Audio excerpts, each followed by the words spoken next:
Bueno, buenos días para todos. Les damos la bienvenida a participar en este webinar de conversaciones pedagógicas que se ha venido realizando durante todo este año por parte de la dirección académica y en esta oportunidad de la mano con el área de gestión humana. Para las personas que aún no me identifican o me conocen, mi nombre es Idalia Alexis Giraldo Acevedo y soy la jefe de gestión humana de la Universidad Católica de Oriente. El día de hoy tenemos una conferencia muy especial, una conversación muy especial de parte de la ARL Sura por solicitud de nosotros, teniendo en cuenta todas estas necesidades que tenemos frente a lo que ha significado el trabajo durante toda esta pandemia. Hoy nos acompaña el doctor Héctor Felipe Carmona, perdón. Él es psicólogo, especialista en salud ocupacional y especialista en intervención creativa. Como conocemos todos desde la invitación, el tema que hoy trabajaremos será la salud mental y emocional en tiempos de adaptación. Entonces, muchas gracias a todos ustedes por acompañarnos y muchas gracias a Héctor por estar con nosotros el día de hoy en esta invitación tan especial.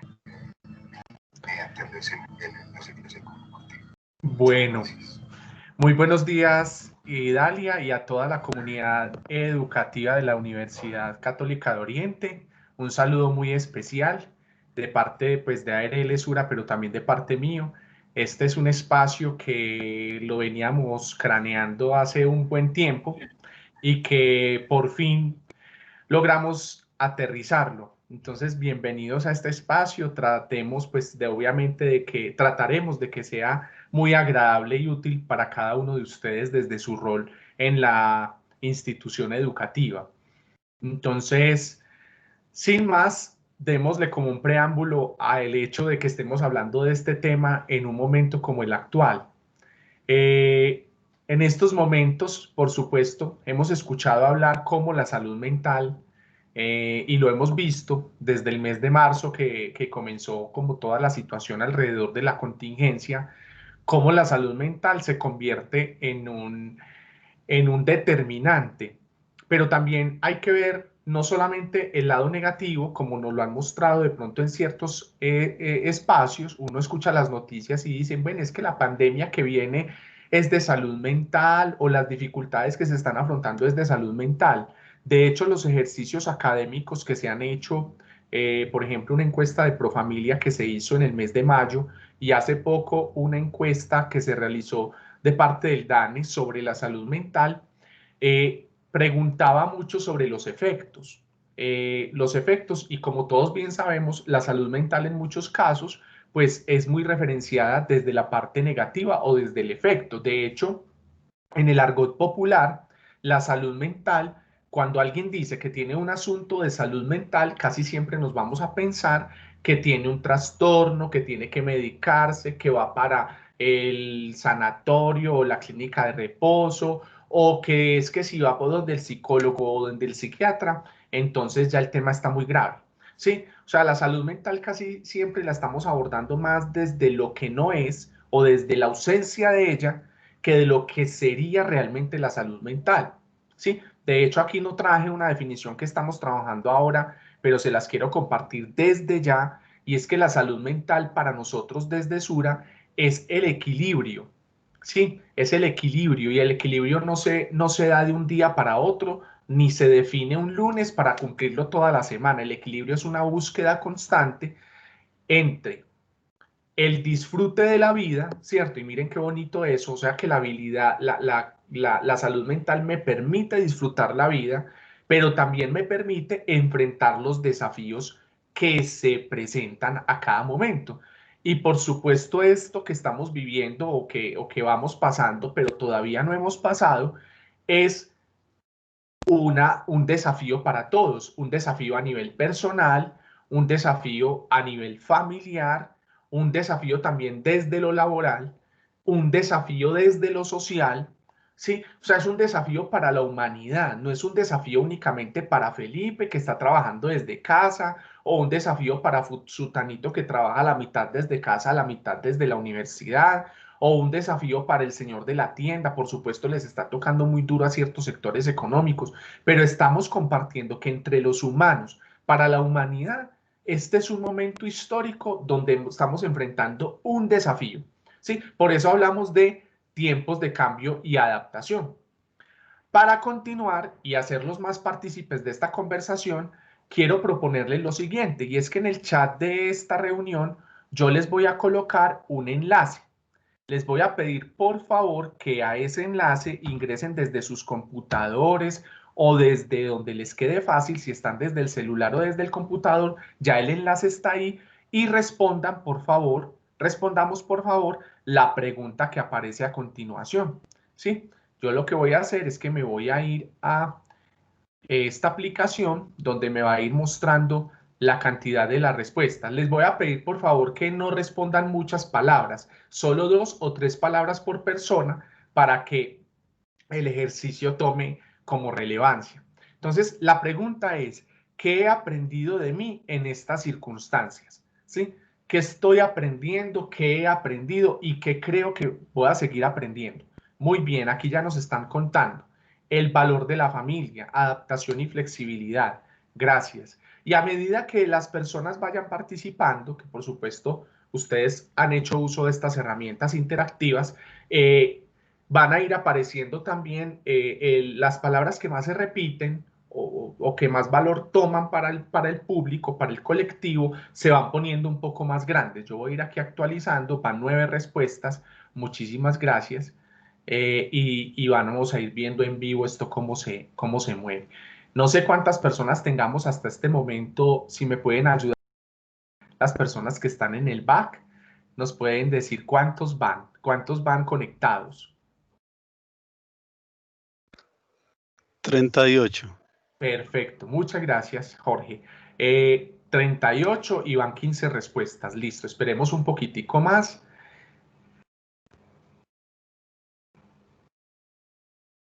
Y miren cómo el valor de la familia toma ese lugar central, que de verdad es bastante relevante en un momento como el actual.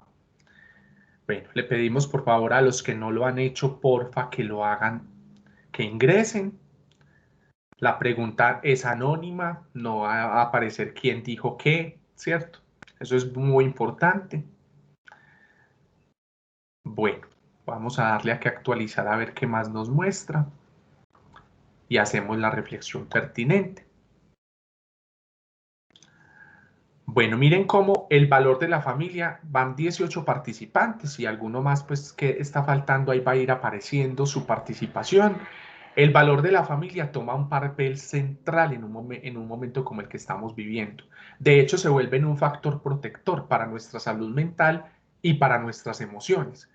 De hecho, pues nosotros que estamos ubicados en el altiplano del oriente antioqueño, también tenemos que decirlo que somos seres muy dados a estar, seres humanos, a estar muy dados a la familia. Y lo otro es que la mayoría, bueno, y sí, la mayoría vivimos cerca a nuestras familias o con un entorno muy familiar. Y eso también nos ha ayudado para afrontarlo, pero también se nos ha vuelto un reto vivir en familia pero con las medidas de distanciamiento o las medidas de prevención del riesgo biológico que en este caso pues se genera a partir del contacto entre los seres humanos. Démosle otra vez actualización porque ya veo que hay varias personas que han ido participando. La familia sigue estando en el centro, pero también la palabra adaptación. Y como yo lo decía ahora, al inicio, la adaptación no es algo, ni el equilibrio ni la adaptación es algo que se da en un momento de la vida y punto. O sea, yo ya me adapté a esta situación hoy es 13 de noviembre, yo ya hoy, no, yo ya estoy adaptado. Y como hemos visto que esta situación también se va moviendo todos los días distinto y hay cambios desde el entorno, desde la familia, las medidas que se están tomando, entonces el gobierno toma medidas, el departamento, los municipios, hoy hay unas medidas, mañana hay otras medidas.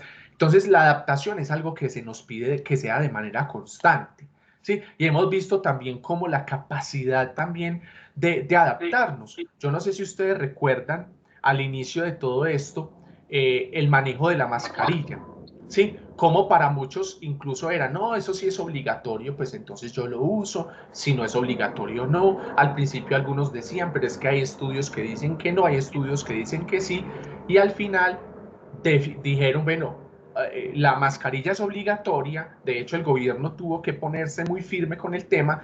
Hoy en día, por ejemplo, el control con la mascarilla no se está haciendo, un policía no te puede decir, pues, o al menos no les da para estar pendientes también, además de que no cometan delitos, colóquese la mascarilla, ¿cierto? Pero realmente uno ve en el camino y cuando sale que la gente son más los que sí lo cumplen, son más los que sí usan la mascarilla de manera responsable y se han adaptado, por ejemplo, a los que no, porque también vemos los que no.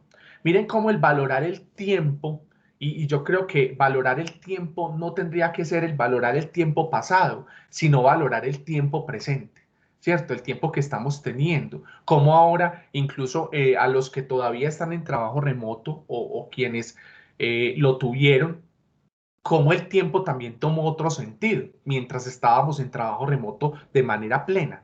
Ahora que nos hemos ido reactivando, pues también entender que las dinámicas de los empleos y las dinámicas de la sociedad continúan, que por supuesto nos exigen adaptación nuevamente o readaptación. Miren cómo por acá aparece la familia nuevamente, aparece que pues somos capaces de estar encerrados o estar en un mismo sitio, la resiliencia como la capacidad de surgir en medio de la dificultad, y la resiliencia tiene que ver mucho con adaptación, con flexibilidad, que por acá la veo en sus respuestas, eh, crecimiento personal, ¿cierto? La familia, Dios, les gusta su trabajo, y yo creo que aquí también es un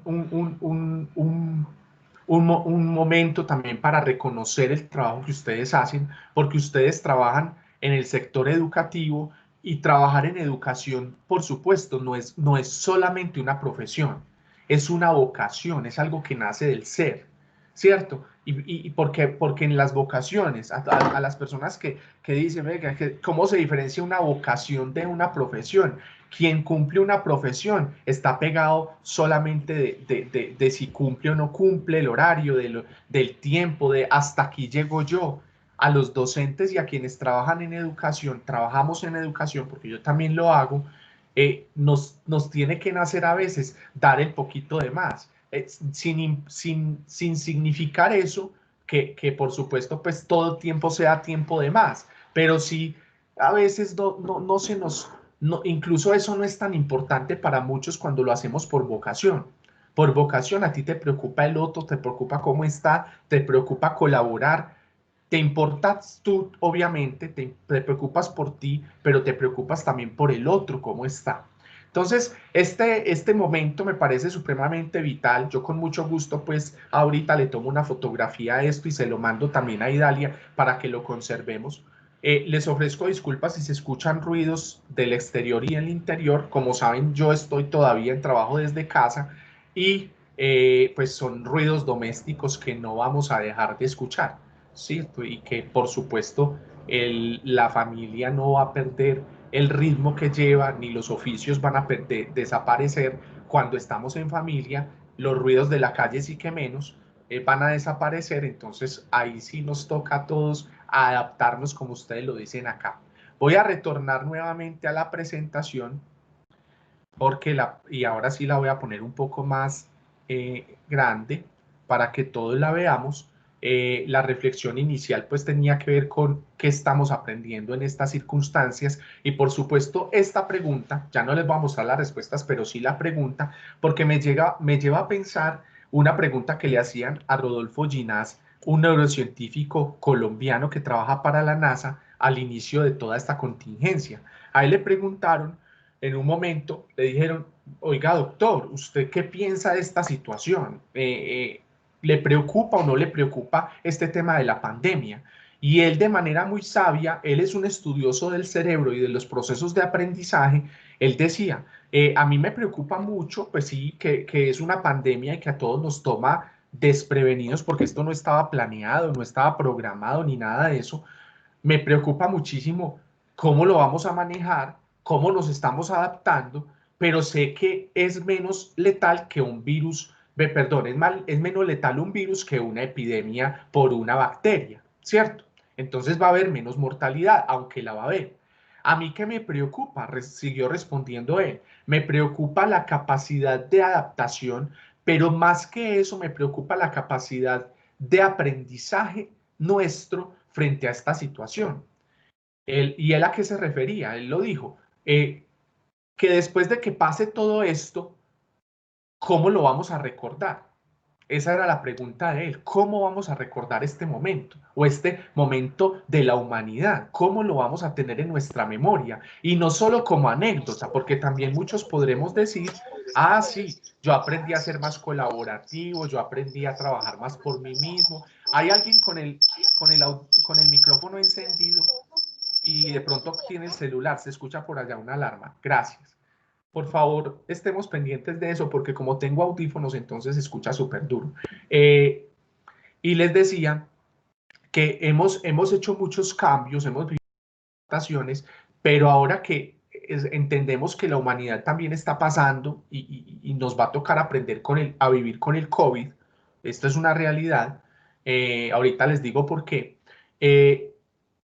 ¿Cómo vamos a recordar este tiempo que vivimos, toda la adaptación que tuvimos, este aprendizaje que hemos tenido, el aprendizaje de valorar la familia, de valorar lo que hago, de amar lo que hago, de cuidarme yo mismo? ¿Cómo lo vamos a recordar? ¿Como una anécdota o vamos a recibir ese aprendizaje y lo vamos a aplicar para la vida? Ese es un llamado de atención que nos hace Rodolfo Ginás como un experto del funcionamiento del cerebro y el funcionamiento del yo. Él tiene un libro muy bonito que tiene que ver con el yo en el cerebro eh, y cómo nos vamos a ver a futuro.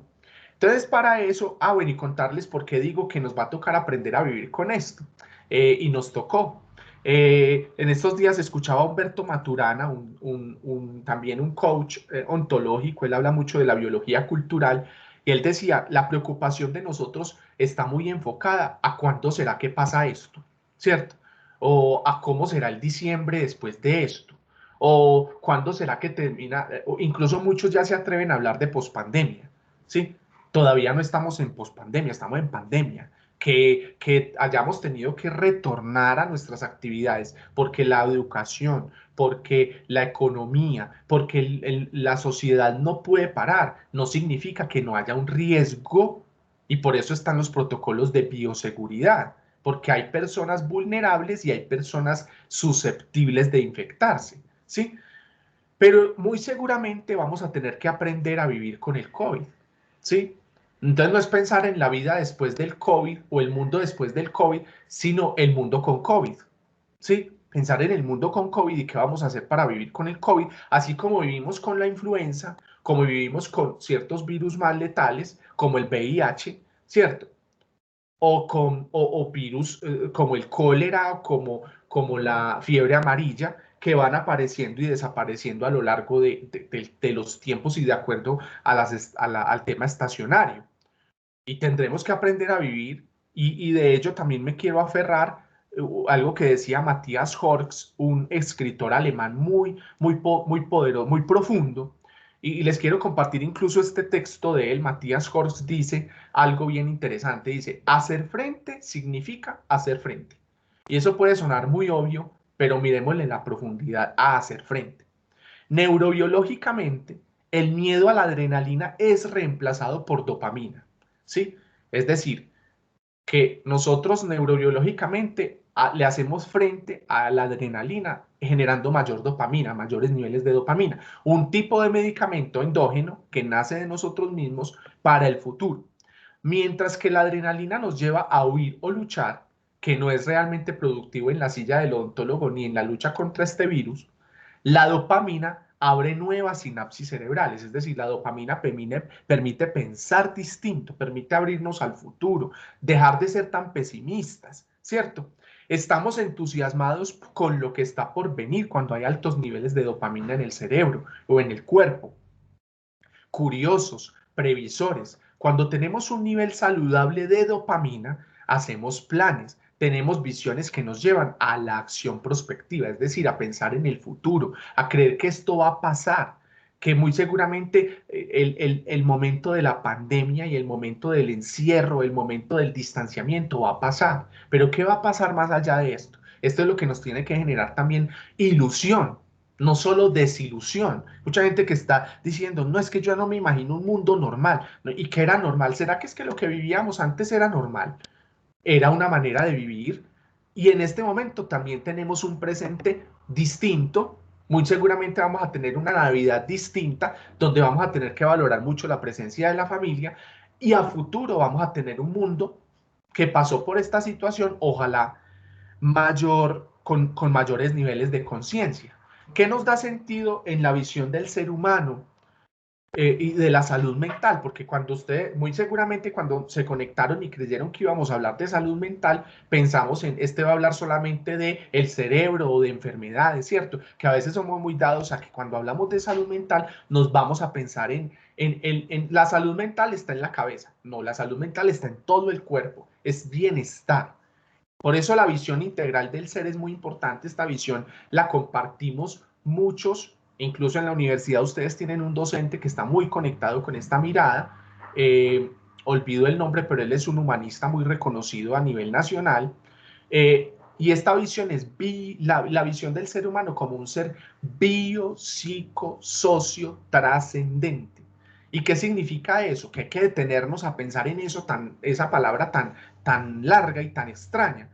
Biológico, porque por supuesto miren cómo el virus es biológico, el virus no se transmite por ósmosis ni con poder mental, es biológico y por eso los protocolos de bioseguridad ya no se le exigen solamente a las facultades de salud, ni a medicina, ni al sector salud, los protocolos de bioseguridad ya se nos exigen a todos los sectores. Somos seres biológicos, anatómicos, somos seres psicológicos, estamos llenos de emocionalidad, de mente, tenemos un mundo interno que por supuesto nos permite relacionarnos con el exterior, somos seres sociales, religados a otros, somos seres que nos gusta vivir en sociedad, y por supuesto somos seres trascendentes. Y la trascendencia no la miremos únicamente como religión, sino también como el ser, como ese ser aspiracional. Lo aspiracional, el aspirar a los valores, a los principios, aspirar también a una conexión con una superioridad, con una inteligencia mayor que la nuestra, ¿sí? Que creó todo esto y que muy seguramente para algunos es Dios, para otros no es Dios, pero sí es una fuerza. Bueno, somos trascendentes, aspiramos a tener una conexión con algo que nos lleva a pensar más allá. Este ser humano que ustedes ven a la derecha de sus pantallas es un ser que por supuesto tiene unos entornos, está el entorno familiar del cual ustedes hablaban ahora y se convierte en un pilar estratégico de la salud mental, pero también está el entorno laboral. Y ese entorno laboral también nos ha fortalecido y nos ha ayudado a mantenernos vigentes a pesar de la circunstancia actual. Y en el entorno laboral también se liga el entorno social. Y entonces, ¿qué hace el ser humano? Busca hábitos y formas en que se relaciona consigo mismo, con el entorno, para satisfacer las necesidades y alcanzar el bienestar. Por eso para nosotros esta situación no puede ser ajena. A nosotros esta situación de distanciarnos y de no tocarnos y de tener que dejar los grupos a distancia un tiempo y de retornar pero con ciertas medidas, no nos puede ser como, ay, ve tan raro, va a llover.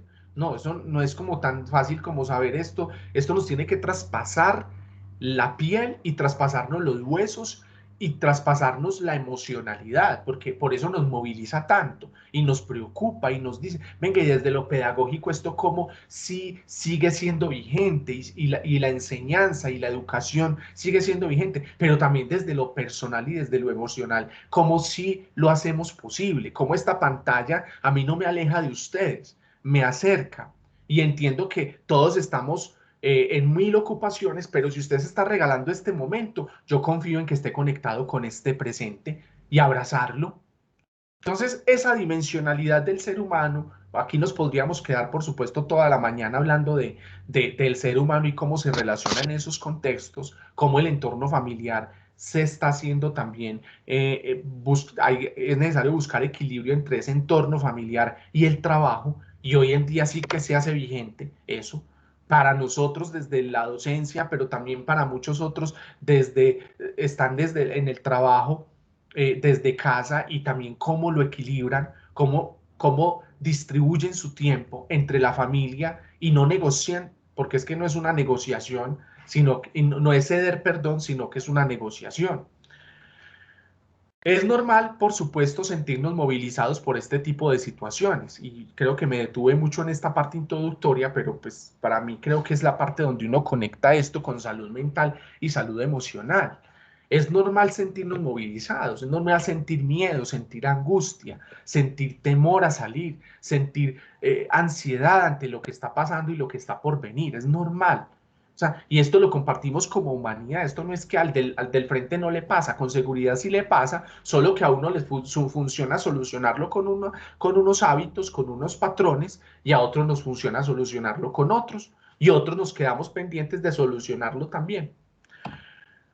¿Qué pasa con las reacciones emocionales? Que las reacciones emocionales se producen a través de respuestas organizadas que surgen ante un evento que puede ser interno o externo y que pueden tener una implicación negativa o positiva. Pero miren bien, recuerden, para los que son psicólogos y están acá conmigo, que las emociones son respuestas adaptativas.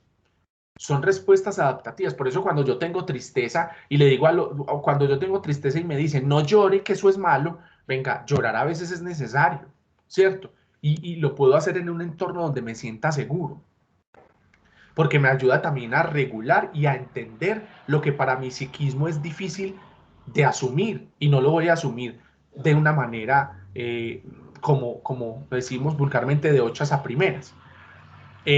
Y no solo de adaptación, sino también que puede ser potencialmente esa situación, potencialmente transformadora y enriquecedora. Y ahí es donde esta visión tiene que seguir siendo positiva de lo que estamos viviendo. Una visión de que no nos bloquee. Entonces, yo aquí estoy diciendo que es normal sentir miedo, pero entonces no es normal sentir un miedo que nos paralice. Tiene que ser un miedo que nos lleve también a prevenir, a cuidarnos entre todos, a entender que si retornamos a la institución, no relajemos las medidas, ¿cierto? No relajemos las medidas de prevención. Que si sé que debo reportar síntomas, reporte los síntomas, si los tiene, para saber en la institución qué medidas se deben tomar. Respecto a las emociones, pues todos aquí hemos experimentado las emociones y sabemos que las emociones tienen 3 niveles de respuesta o 3 componentes.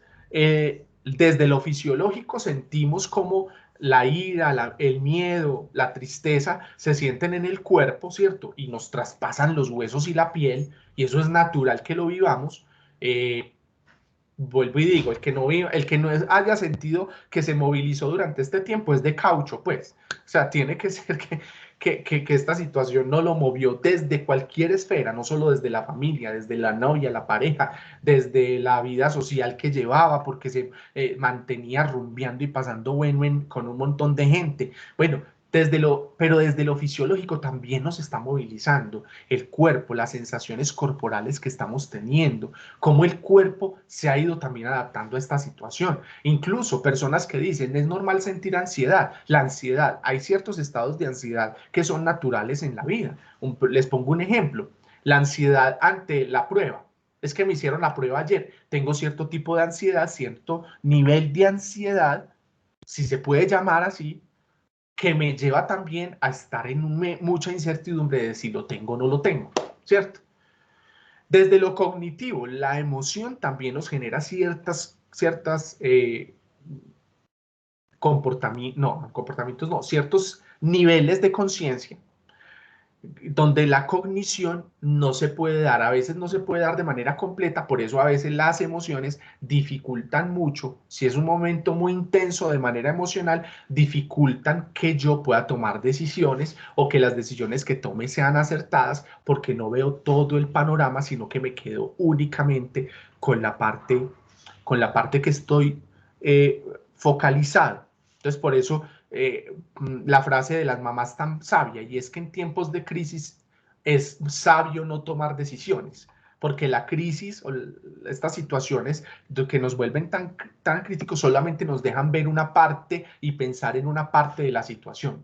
Y también está el elemento comportamental, que por supuesto es el que vemos, ¿cierto? Usted casi no ve la rabia, usted no ve ahí va la rabia. No, usted ve a una persona con rabia corriendo detrás de otra para pegarle, o una mamá que a veces se le olvida que no puede tener rabia para castigar a sus hijos, o cuando usted le pega a la mesa, usted ve un comportamiento, ¿cierto? Y ese comportamiento o es castigado o es aceptado o es condenado por la sociedad, pero incluso condenado, tan condenado que las cárceles están llenas de personas que emocionalmente no se supieron controlar y cometieron algo que no se debía hacer, un asesinato, un robo, lo que sea. Y no son delincuentes, hay gente que es delincuente porque vive del delito. Hay gente que a raíz de una situación emocional cometió un error. ¿Por qué? Porque la emoción es precognitiva, es decir, que ocurre antes de la emoción ocurre y yo luego pienso sobre ella, la reflexión no se da en el momento de la emoción. A usted no le está dando rabia y usted dice, oh, me está dando rabia, ¿qué voy a hacer? No, eso se necesita pues un nivel de conciencia bastante entrenado y de eso vamos a hablar. De aquí voy a contarles que tomé unas imágenes de una película que me llama mucho la atención y los voy a invitar a que se la vean con sus hijos o familiares o su pareja. La película se llama Intensamente. Esta película de verdad fue elaborada por contaron con la ayuda de 3 neurocientíficos para elaborar esa película porque fue perfectamente diseñada para mostrarnos de manera sencilla cómo funciona el cerebro y cómo funcionan las emociones. Entonces, todas las imágenes que siguen de acá de las emociones son de esa película. Y hablemos del miedo. El miedo es una emoción que se produce cuando hacemos una valoración de una situación y esa situación la vemos como amenazante para nuestra vida o frente a lo que queremos. Por eso el miedo nos lleva a proteger. Por eso hay cierto miedo que es saludable. ¿Cierto? ¿Qué tal que saliéramos a la calle sin miedo, sin nada de miedo? Imagínese uno caminando sin prevención de que lo atraquen o sin la prevención de mirar hacia los lados porque hay que cruzar la calle. Yo creo que cierto miedo es necesario, cierto nivel de miedo. Ahora, la alegría es una de esas emociones que hay que fomentar, incentivar en todo espacio, en todo momento, y es la respuesta a la valoración de que una meta o mi objetivo está próximo, ¿cierto? Entonces, una meta o objetivo es, voy a ver a mi familia, voy a ver a mi pareja, se viene mi cumpleaños, se llega el reconocimiento, me van a dar la nota y qué felicidad porque gané el examen. La alegría estimula la dopamina. Entonces, por eso ahorita voy a retomar cómo estimular la dopamina desde la vida natural. La ira, por supuesto, es de esas emociones que está muy condenada por la sociedad, ¿cierto? Y de hecho a los niños se les dice y se les inculca mucho, pero de manera muy autoritaria, que tienen que trabajar la ira o manejarla, pero no les damos tampoco muchas herramientas para que lo hagan. La ira lo que genera es que cuando sentimos que hay una amenaza por algún agente externo a nosotros y nosotros no podemos proteger, lo que hacemos es defender, ¿cierto? Entonces la ira busca defensa. Y de alguna manera, ¿quién dirá que en todo momento la ira es mala? No, hay ciertos niveles de ira o agresividad que son necesarios entenderlos y leerlos en el otro para entender que se está defendiendo o que se va a defender y que yo tengo que contenerme. Por ejemplo, una discusión académica. En la academia es necesario haber a veces ciertos niveles de enojo o que yo vea en el otro cierto nivel de exasperación o de mal genio, si se puede llamar así, para que yo también diga, venga, es que yo hay ciertas cosas que estoy diciendo que no las estoy diciendo con respeto. Entonces, ahí el otro se está protegiendo, ¿sí? Y en un servicio médico o cuando vamos a un supermercado, vemos como la gente empieza a saber, a ver, este cliente está mal geniado o tiene ira, entonces me tengo que proteger frente a él, pero él también se está protegiendo porque tiene ira, ¿cierto? Debe ser que algo salió mal, está enojado por algo. La tristeza, ya lo dije ahora, es necesario vivirla. Mm, No estoy diciendo que sea necesario estar triste todo el tiempo, pero cuando llegan momentos de tristeza es necesario asumirlos y gestionarlos. Pero a veces lo que hacemos en los niños es, los niños no lloran, las niñas sí pueden llorar un poquito más, pero tampoco mucho, y les empezamos como a llenar como un poco el manejo emocional que nos dieron a nosotros, que no había ninguna terapia emocional, sino que era la correa o ciertas cosas donde, venga, ¿por qué, no, por qué creen ustedes que los orientales nos llevan tanta ventaja en el manejo emocional? Porque a los niños, desde muy niños, se les enseña a relacionarse con las emociones, ni siquiera es a manejarlas, a relacionarse con las emociones. En cambio a nosotros, la única relación con las emociones es los niños no lloran, las mujeres siempre un poquito más, los hombres no pueden ser muy amorosos, las mujeres no pueden ser muy alegres porque entonces ya las tratan de otra manera. Bueno, y nos relacionamos con las emociones con un montón de prejuicios, cuando las emociones en sí cargan también un sinfín de posibilidades. El asco también es una emoción que, por supuesto, tiene que ver con la sobrevivencia, nos aleja de las situaciones desagradables, por eso se llama asco o desagrado, ¿sí? Hacía un repasón por las emociones, pero yo sé que eso no era necesario. Ustedes han vivido las emociones más que yo, las conocen.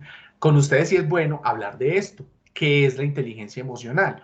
De la inteligencia emocional hay libros, hay teorías, hay un montón de elementos, pero yo quise traerles a ustedes elementos que componen la competencia de la inteligencia emocional. Si la inteligencia emocional es una habilidad, yo necesito desarrollar varias competencias. ¿Sí? Si la inteligencia emocional es tan amplia, yo necesito desarrollar varias competencias. Y ahí es donde la gente a veces se aburre en este tipo de charlas o este tipo de conversaciones porque dicen, ah, no, yo pensé que la inteligencia emocional era aprender a manejar las emociones, pero desde la cama, o haciendo así, chasqueando los dedos, o leyéndome un libro o viendo una película. Venga, todo suma, o viendo una capacitación, todo suma. No es o, es y, ¿sí? Y leer el libro, ver la película, ¿cierto? Pero también conversarlo con la pareja, conversarlo con los niños. Hay varios elementos en las competencias de inteligencia emocional. Yo voy a pararme mucho en una, pero en estas voy a pasar rápido. La percepción, la primera capacidad, la primera competencia es la percepción, valoración y expresión de la emoción. Y ahí es donde hay que detenerse. Si nunca nos hemos familiarizado con las emociones, somos muy ambiciosos a veces cuando creemos que ya sabemos qué es lo que estoy sintiendo si todavía no me he relacionado. Entonces, miran acá, nos dicen identificar emociones en el estado físico y en el estado psicológico, identificar la emoción en otras personas y objetos. Entonces yo también, hay gente que ni siquiera sabe leer si el otro está enojado o no, o tiene que ver que el otro ya se salió de la ropa para identificar, ah, le estaba dando rabia, ay, le estaba dando miedo lo que yo estaba diciendo y no lo leí. Miren cómo esa competencia necesitamos afinarla, no todos la tenemos de una manera muy afinada, expresar las emociones con precisión. Hay gente que usted le dice, bueno, ¿y cómo estás? No, yo no sé, es que yo tengo como miedo, pero también como a la vez como rabia, pero a la vez como tristeza y como una amalgama. Y de hecho también a veces es que las emociones tampoco se presentan de manera pura, pero sí empezar a discriminarlas y tratar de ser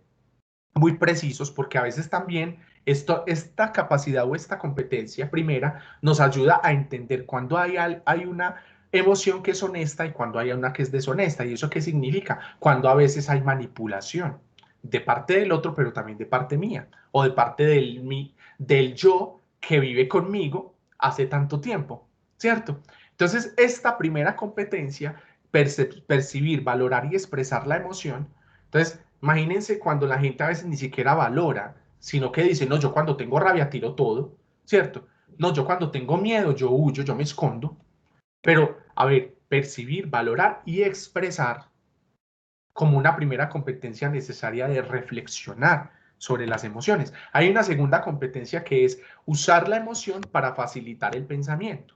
No es usar la emoción para detener el pensamiento, que eso no, lo hemos vivido en varios momentos. Entonces, redirigir el pensamiento, priorizar, generar o emular emociones vividas, para facilitar juicios, o sea, partir de lo que ya he pasado o he vivido para entender cómo la emoción se puede manejar.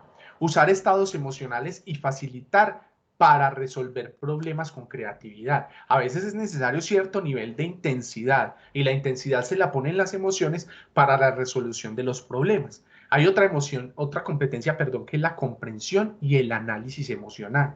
Entonces, comprender cómo se relacionan las emociones, percibir que las emociones tienen causas, pero también tienen consecuencias, interpretar los sentimientos complejos, es decir, esas mezclas emocionales y sentimientos que a veces hasta se contradicen, y comprender y predecir las transiciones entre las emociones.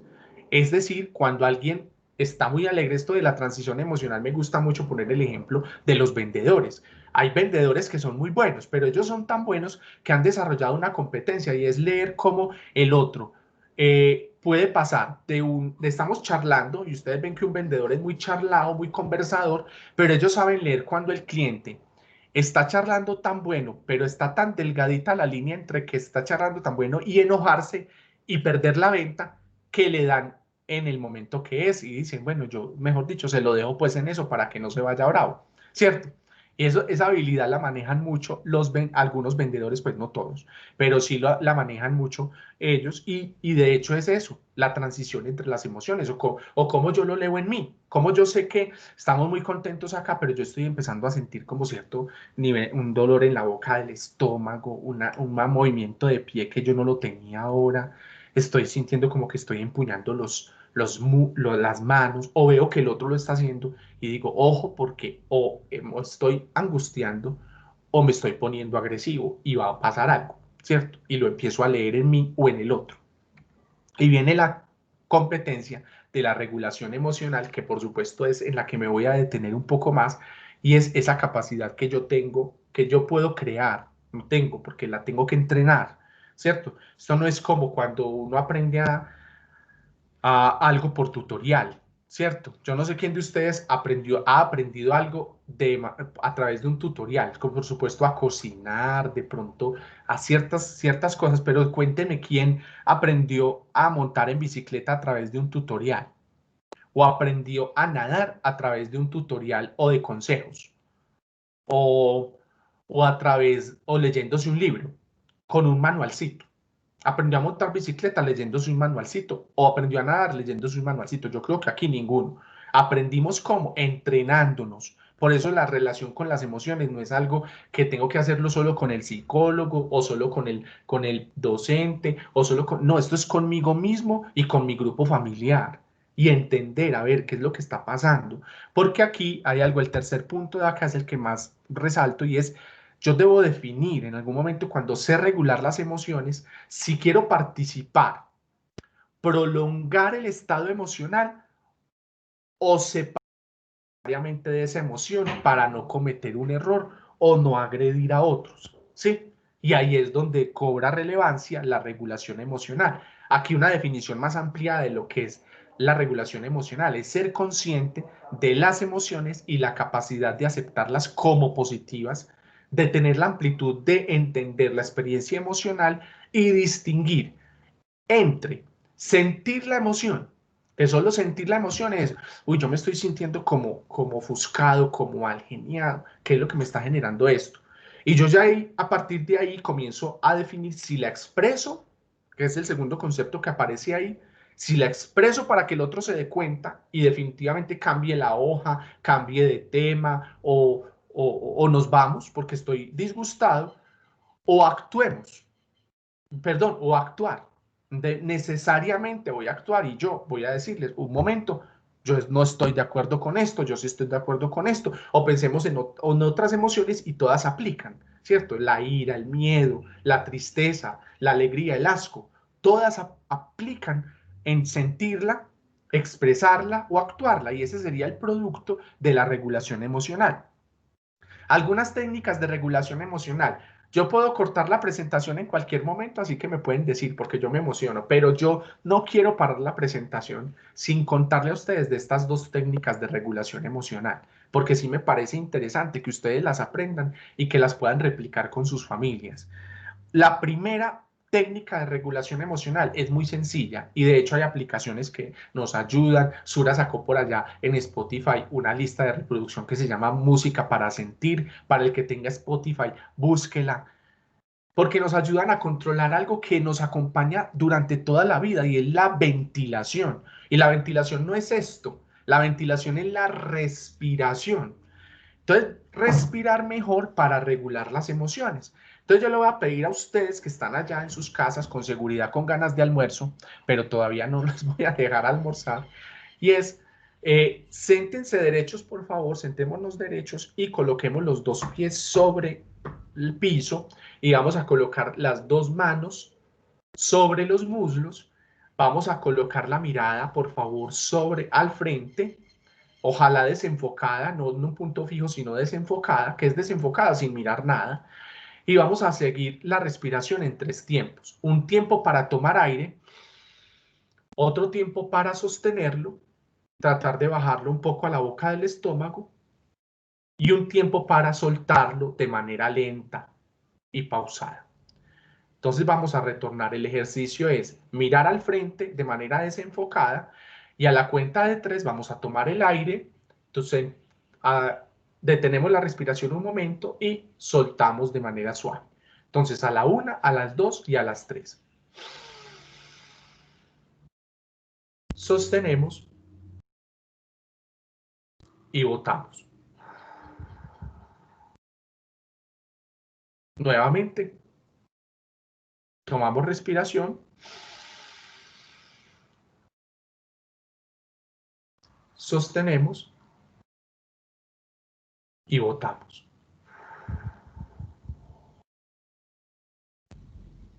Nuevamente, tomamos aire, sostenemos y botamos. Con seguridad, quien lo haya hecho de manera consciente entenderá que el cuerpo comienza a sentir una relajación y esa relajación ayuda también a aclarar el pensamiento. El cuerpo y la mente son dos dimensiones del ser humano que están estrechamente conectadas, no están separadas. Entonces, por eso es tan importante que aquí no digamos, es que como así este psicólogo es un chamán, vino aquí a decir que tenemos que respirar. No, el psicólogo, o sea, la psicología y la neuropsicología cada vez más han entendido que el cuerpo y la mente no están separados. Entonces, la respiración ayuda a regular la parte corporal, pero también aclara el pensamiento y disminuye la intensidad de la emoción. Si ustedes hicieran este ejercicio entre 5 o 6 veces en un momento de alta intensidad en una emoción, con seguridad esto le va a ayudar a bajar la intensidad. Pero viene un segundo ejercicio sin el que me quiero ir y es regulación emocional con ayuda del patrón efector neutro. Y en términos más concretos, patrón efector neutro. Este es un ejercicio que le aprendimos a Mirta Delocchio. Ella es una psicóloga argentina que vino a darnos un entrenamiento hace unos años y este entrenamiento se basa en trabajar el cuerpo para regular la emoción. Ella habla mucho de la técnica del embodiment. Esta técnica lo que busca es pasar de un estado emocional a otro de manera tranquila, porque es que cuando hacemos esas transiciones no las hacemos de manera tranquila, sino que nos quedamos, han escuchado hablar de, nos quedamos sollozando, ¿sí? El sollozo es, ¿cierto? Cuando el niño se aguantó una tristeza muy horrible y al final le tocó seguir, pero el niño sigue sollozando, ¿cierto? Entonces, el patrón efector neutro es una técnica que incluso utilizan muchos actores de televisión y de teatro para pasar de una emoción a otra. Ellos graban escenas todo el día y en esa grabación lo que hacen es pasar de un estado de mucha ira a estados de alegría o a estados de miedo o a estados de ternura y cómo hacer posible que eso se dé de manera natural, el patrón efector neutro, que incluso tiene pues estos teóricos que aparecen acá y si quieren profundizar. Es muy sencillo. Les voy a invitar a que coloquen sus manos, sigan ahí sentados, la idea es hacerlo de pie, pero luego lo hacen de pie. Aquí les voy a enseñar la técnica de manera sentada. Coloquen por favor las manos al frente y las cruzamos de esta manera, cruzamos los dedos, así como si fuéramos a rezar, y vamos a bajar los dedos hasta la altura de la ingle. Luego vamos a hacer un ejercicio similar al anterior, pero con la ayuda de las manos. Vamos a irle elevando las manos de esta manera, pero a la medida que la elevamos, vamos a ir tomando aire. Entonces hacemos esto. Y las llevamos hasta detrás de la cabeza. Sostenemos la respiración un poco y luego ahora vamos a botar el aire como soplando una vela.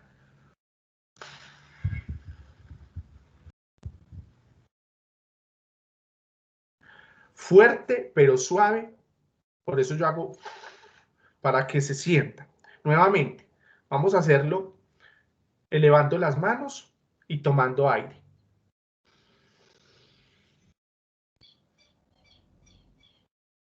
Sostenemos y botamos fuerte.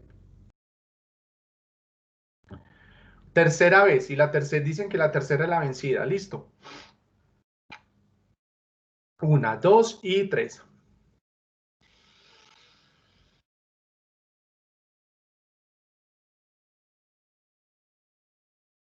Sostenemos y botamos suavemente, pero fuerte, pero como soplando la vela.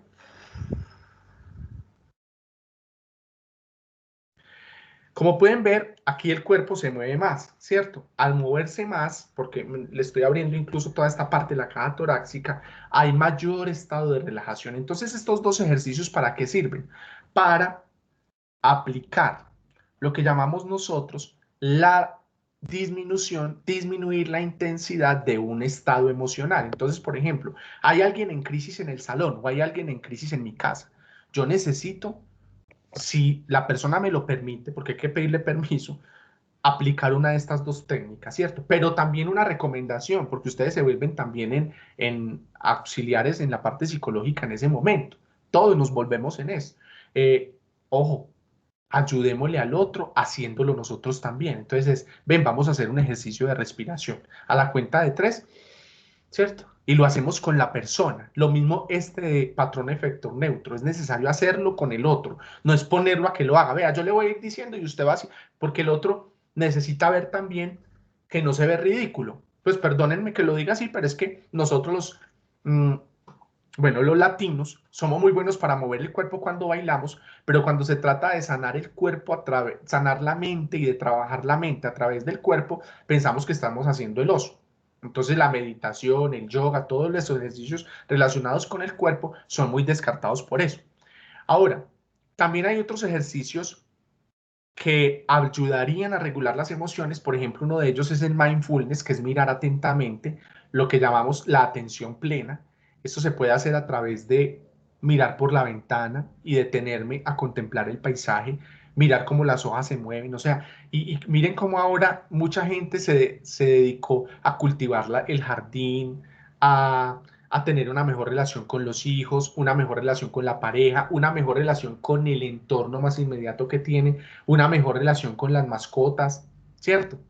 Entonces estas técnicas, por supuesto, son útiles, ayudan. Y esta es una, pero hacerlo como técnica, no pararme en el balcón solamente con la intención, pues, de, perdón la expresión, pero a mirar a ver quién pasa. No, hombre, voy a hacerlo, pero voy a ver si puedo mirar al cielo o mirar las montañas y relajarme un poco, si tengo la posibilidad. La mini atención plena en el día a día, entonces no es solamente mindfulness, sino también la mini atención plena, y es tratar de entender cómo el cuerpo se va sintiendo durante el día, la atención plena en la rutina diaria, y ahí es súper importante estar aquí y ahora cuando estemos trabajando. A veces somos muy preocupados, pero es por eso mismo, porque estamos desenfocados, pensando en todas las situaciones al mismo tiempo, y es necesario también buscar foco. Frente a la ansiedad es necesario buscar foco, enfocarnos en lo que estamos haciendo. Ahora, hay una última recomendación. Yo con esto ya paro y yo creo que hablé más de la cuenta, pero les espero que sea de su utilidad. Pero, ¿cómo conservar la calma en momentos como los actuales? Lo primero es tener certeza sobre lo que estoy viviendo, sobre lo que estoy haciendo para cuidarme, pero también sobre lo que no estoy haciendo para cuidarme, porque la incertidumbre es la ausencia de certeza. Entonces no pensemos solo en qué tenemos incertidumbre, sino que pensemos también en qué me da certeza. Entonces me da certeza el hecho de que yo me estoy cuidando lo suficiente. Yo tengo todos los exámenes médicos al día y me estoy cuidando. Yo tengo certeza porque no me dejo llevar por información errónea o mala información, fake news. Busco solo medios oficiales. No me dejo llevar por cadenas de WhatsApp. En fin, confiar en las instituciones. Y las instituciones son desde el gobierno nacional hasta las alcaldías y gobernaciones, pero también la ARL, la EPS, la misma institución educativa, la universidad o el colegio. Ellos saben también las medidas que están tomando y están conversando todo el tiempo sobre lo que se sabe y sobre lo que no se sabe alrededor de esta situación.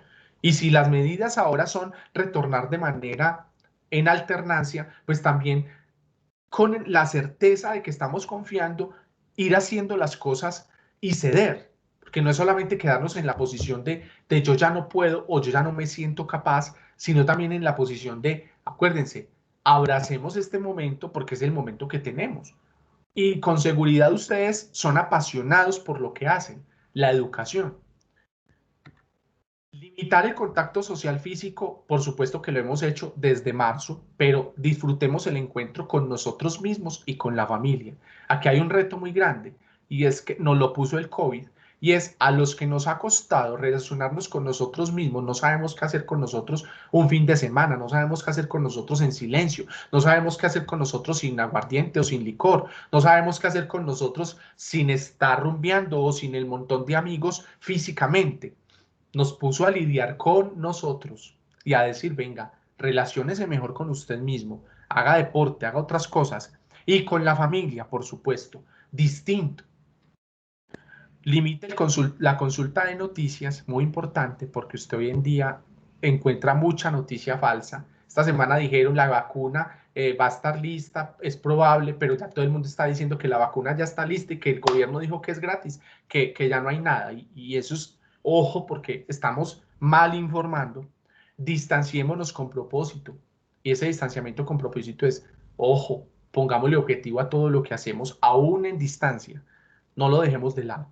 Mantengamos las rutinas. Y las rutinas, estemos en casa o estemos en el trabajo, son necesarias. Salir a caminar cuando estemos muy estresados o muy cargados mental o emocionalmente por una situación o porque la situación también lo amerita.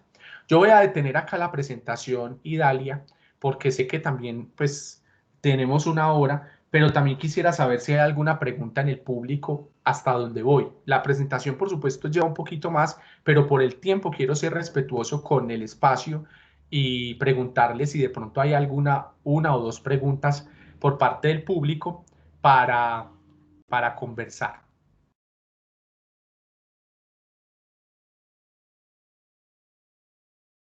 Listo, Doris tiene una pregunta. Adelante, Doris. Dice, ¿cómo manejar la ansiedad en los niños? Bueno, miren, la ansiedad realmente, pues lo que es que se nos volvió muy normal hablar de ansiedad de manera discriminada, ¿cierto? O sea, creemos que tenemos incertidumbre por alguna situación y pensamos que eso es. Entonces ahí lo primero, Doris, es no todos los estados emocionales que generan incertidumbre son ansiedad, ¿sí? De hecho, es una emoción compleja, compuesta, una emoción secundaria. Entonces, ahí es muy importante entender que si el niño tiene incertidumbre o está ansioso, hay que preguntarle por qué, ¿cierto? Y entender. Lo otro es que la ansiedad se maneja con, lo primero, con certezas. Entonces, si yo digo, estoy muy ansioso porque mañana es el examen, entonces, ¿qué tengo que hacer para ganar el examen o para prepararme para el examen en lugar de detenerme y quedarme ansioso? Lo otro es que estos ejercicios que les enseña ahora le pueden servir mucho a los niños. De hecho, los niños los hacen y nos enseñan, porque ellos son, no, pero así no es. Venga, yo le enseño. Venga, yo lo educo, ¿cierto? Disculpen. Y lo otro es mantener el foco, mantener un foco, porque cuando alguien está ansioso, se desenfoca, y esto lo dijo una psiquiatra en una reunión hace poco, donde hablaban la relación entre música y salud mental, y es que la música ayuda mucho a enfocarnos, ¿cierto? Pero entonces es también ayudarle al niño a enfocarse en algo puntualmente, en dibujar, en una tarea, en venga, hagamos algo juntos, ¿cierto? Acompañarlo. Ahí en el sitio de Seguro Sura Colombia, recomendarles también, hay ejercicios en la página de YouTube. Hay ejercicios de respiración y algunas técnicas para hacer con los niños. En el sitio de Seguro Sura Colombia también hay un sitio de salud mental con ejercicios para los niños que les pueden servir muchísimo. Y también en Spotify hay una lista de reproducción que se llama Música para Sentir, que les puede también ser de ayuda para trabajarlo. Yo no soy yo no soy de casarme con una sola manera de hacer las cosas. Yo creo que a todos nos funcionan ciertas cosas. A uno les funcionan que les hablen, a otros les funcionan que les lean, a otros les funcionan que hagan, a otros les funcionan que le canten. O sea, hay muchas maneras de explorarlo, y pues sería la respuesta que te puedo dar en este momento, Doris. No sé si hay alguna otra pregunta.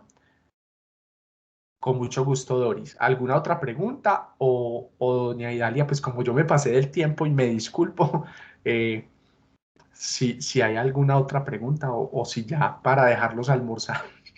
Felipe, bueno, primero que hay una persona que está levantando la mano, Carlos Mario Ortega. Adelante, Carlos Mario. Muy buenas tardes, Víctor Felipe. Te agradezco mucho tu presentación, me parece que es bien oportuna. Yo no tengo preguntas, sino que estoy como muy agradecido con lo que tú nos acabas de contar, porque, a ver, yo en mis clases soy muy insistente con los estudiantes de el control de las emociones, muy desde la mirada pues, de Goleman, ¿no? Y Goleman en su texto pues, de inteligencia emocional habla mucho de la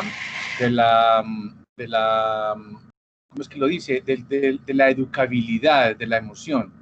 Y insiste mucho en que la emoción se puede educar, pero cuando somos capaces de cambiar lo que pensamos sobre la realidad que nos genera esa emoción.